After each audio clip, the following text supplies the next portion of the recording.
As you listen, number the parts of the lecture from 1 to 5. Today's topic has to do with the largest land mammals on Earth, elephants. You probably know what the largest mammal in the sea is, right? Whales. However, on land, elephants are the largest mammals. There are two types of elephants. One is the Asian elephant of India and Southeast Asia. The other is the African elephant. These two types of elephants are enormous mammals. So, all elephants are very large, but as I said, there are two types of elephants, African and the Asian.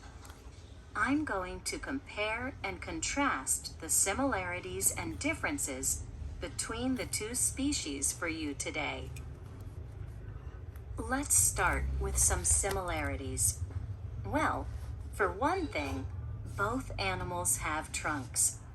An elephant uses its trunk to put grasses, leaves, and water into its mouth.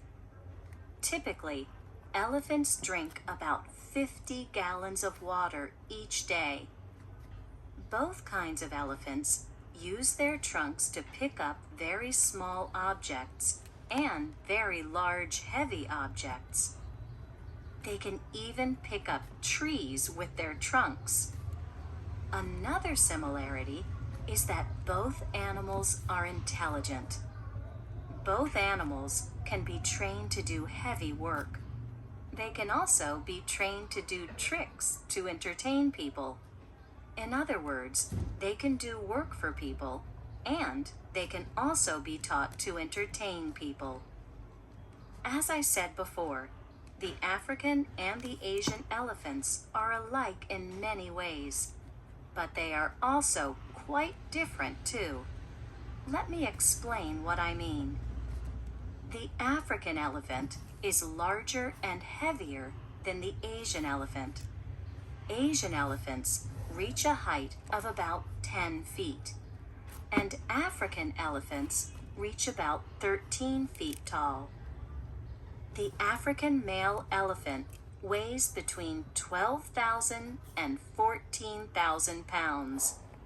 In contrast, the average Asian male elephant weighs between 7,000 and 12,000 pounds. So one is bigger than the other, but as you can see, both are still enormous animals. Another difference between the two kinds of elephants is the size of the ears. Asian elephants have smaller ears than the African elephants. The African elephant has two very large teeth. These teeth are called tusks. The Asian elephant, however, sometimes does not have any tusks at all. The elephants differ in color too. The African elephant is dark gray in color, while the Asian elephant is light gray. Occasionally, an Asian elephant is even white. The last big difference between the two types of elephants is their temperament. The Asian elephant is tamer than the African elephant, or, put another way, the African elephant is much wilder than the Asian elephant. As a result, it is more difficult to train the African elephant to perform tricks to entertain people. That's why the elephants you see in the circus are probably Asian elephants and not African elephants. Yes, there certainly are differences between the African and the Asian elephants. But as I mentioned at the start of my talk, there is one big similarity between the two animals. They are both fascinating and enormous animals.